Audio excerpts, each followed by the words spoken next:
Para começar, os registros da profecia de Isaías estão entre os mais bem documentados de todos os livros do Antigo Testamento.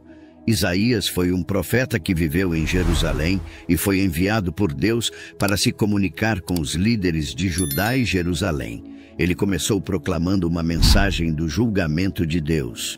Ele advertiu os líderes corruptos de Israel que a desobediência deles ao pacto com Deus teria consequências. Isaías capítulo 6, verso 1 e verso 2. No ano em que morreu o rei Uzias, eu vi, em uma visão, o Senhor sentado em um trono, alto e exaltado, com a cauda de seu manto real, enchendo a parte mais sagrada do templo. Acima dele, serafins, seres celestiais, estavam de pé. Cada um tinha 6 asas. Com 2 asas cobria o rosto, com 2 asas cobria os pés, e com 2 asas voava. Há um trono no céu, e o Senhor Deus, em seu papel como supremo governante de tudo, senta-se sobre ele. O fato de já haver alguém sentado no trono no céu é o aspecto mais importante do reino celestial. Aqueles que têm a autoridade legítima e o direito de governar sentam-se em tronos. Isaías não foi o único a ter uma visão do trono de Deus. Em 1 Reis 22, o profeta Micaías viu o trono de Deus. Em Lamentações capítulo 5, o profeta Jeremias viu o trono de Deus. Ezequiel viu o trono de Deus em Ezequiel 1. Daniel viu o trono de Deus em Daniel 7. O apóstolo João viu o trono de Deus em Apocalipse 4.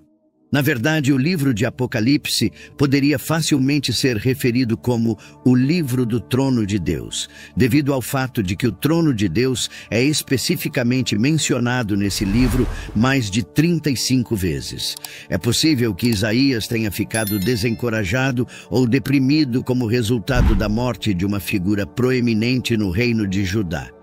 Durante seu ministério, Deus no céu agora mostra a Isaías como se dissesse: não se preocupe com isso, Isaías. Uzias pode não estar em seu trono, mas eu estou em meu trono.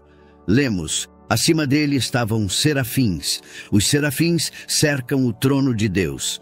Nesta passagem, esses anjos são referidos como querubins no Salmo e em Ezequiel, bem como em várias outras passagens. De acordo com Apocalipse capítulo 4, verso 6, esses anjos também são referidos como seres viventes. Apocalipse capítulo 4, verso 6. E diante do trono havia algo como um mar ou uma grande extensão de vidro, como o cristal mais claro. No centro e ao redor do trono havia 4 seres viventes que estavam cheios de olhos na frente e atrás, vendo tudo e sabendo tudo o que está ao redor deles. Em Apocalipse 4, verso 8, o apóstolo João também menciona suas 6 asas. Serafins são um dos 2 tipos de seres celestiais mencionados por Isaías, sendo outros querubins. Isaías capítulo 37, verso 16. Ó Senhor dos exércitos, Deus de Israel, que estás entronizado acima dos querubins, tu és o Deus, tu sozinho, de todos os reinos da terra. Tu fizeste o céu e a terra.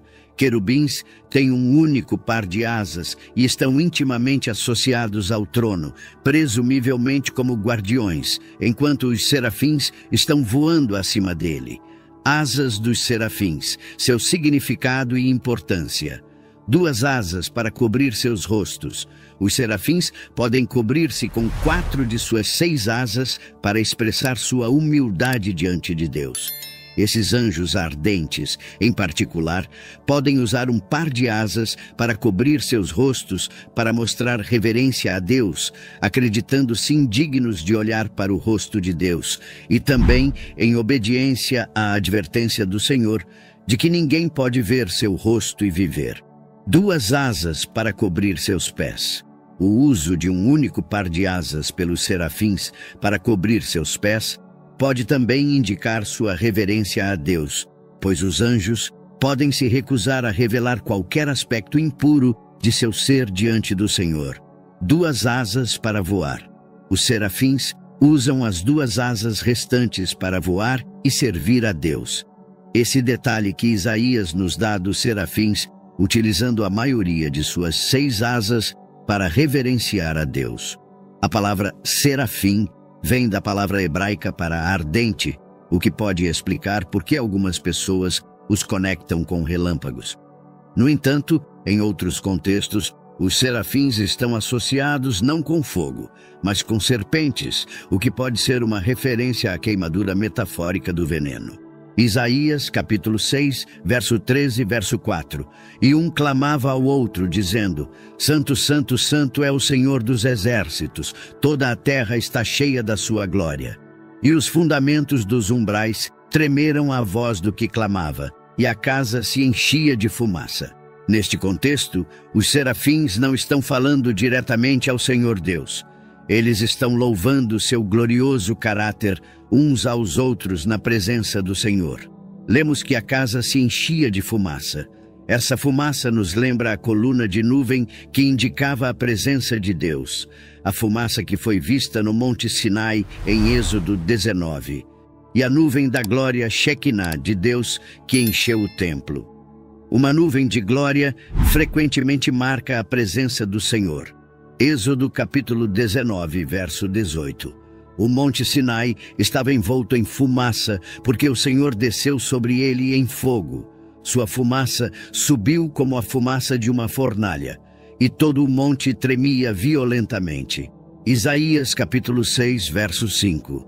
Então eu disse: ai de mim, porque estou perdido, porque sou um homem de lábios impuros, e habito no meio de um povo de lábios impuros, porque os meus olhos viram o Rei, o Senhor dos exércitos. Quando Isaías viu a reverência santa dos anjos, a obediência e o louvor a Deus, ele percebeu que não era apenas diferente do Senhor Deus, mas também diferente dos anjos. Lemos: porque os meus olhos viram o Rei, o Senhor dos exércitos. Por fora, Isaías parecia um bom homem piedoso, mas quando viu o Rei sentado em seu trono, o Senhor dos exércitos, ele percebeu o quão corrupto ele era em contraste. A vida irrepreensível de Isaías assumiu uma aparência bem diferente quando colocada contra o pano de fundo da perfeição absoluta de Deus. Isaías, capítulo 6, verso 6. Então, um dos serafins voou para mim, trazendo na mão uma brasa viva que havia tirado do altar com uma tenaz. Esses seres angelicais que cercavam o trono de Deus ministraram a Isaías. Um voou para Isaías com uma brasa viva. Estava tão quente que até um anjo teve que usar uma tenaz do altar. O trono é reservado exclusivamente para Deus, que governa e reina de lá. Isaías capítulo 6, verso 7. Ele tocou a minha boca com ela e disse: escute com atenção, isto tocou seus lábios, sua maldade, seu pecado, sua injustiça, seu erro foram removidos e seu pecado expiado e perdoado. Lemos: e ele tocou a minha boca com ela. Uma brasa ardente foi pressionada aos seus lábios, que é uma das regiões mais sensíveis do corpo. Isso deve ter sido excruciante.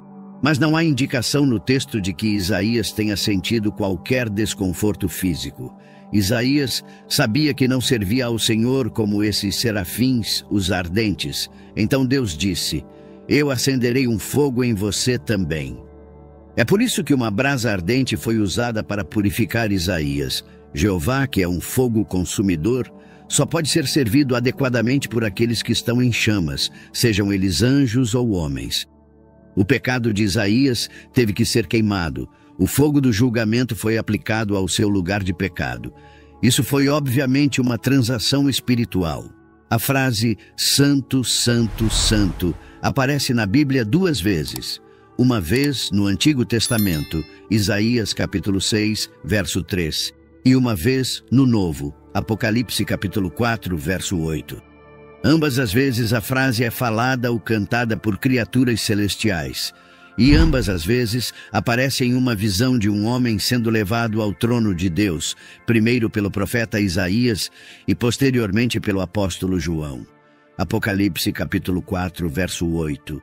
Cada um dos 4 seres viventes tinha 6 asas e estava coberto de olhos ao redor, até debaixo de suas asas. Dia e noite nunca paravam de dizer: Santo, santo, santo é o Senhor Deus Todo-Poderoso, que era e há de vir. A santidade de Deus é a mais difícil de todas as características de Deus para expressar. Santidade não é algo que herdamos como parte de nossa natureza. Só nos tornamos santos em relação a Cristo. É uma santidade que foi atribuída a você.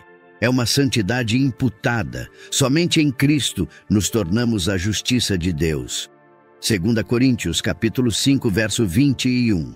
Ele fez Cristo, que não conheceu pecado, para ser pecado em nosso favor, para que nele nos tornássemos a justiça de Deus. Isto é, seríamos feitos aceitáveis para Ele e colocados em um relacionamento correto com Ele por sua graciosa bondade amorosa. A santidade de Deus é o que o distingue de todos os outros seres, o que o separa de tudo o mais. A santidade de Deus é mais do que apenas sua perfeição ou pureza sem pecado. É a essência de sua alteridade, sua transcendência.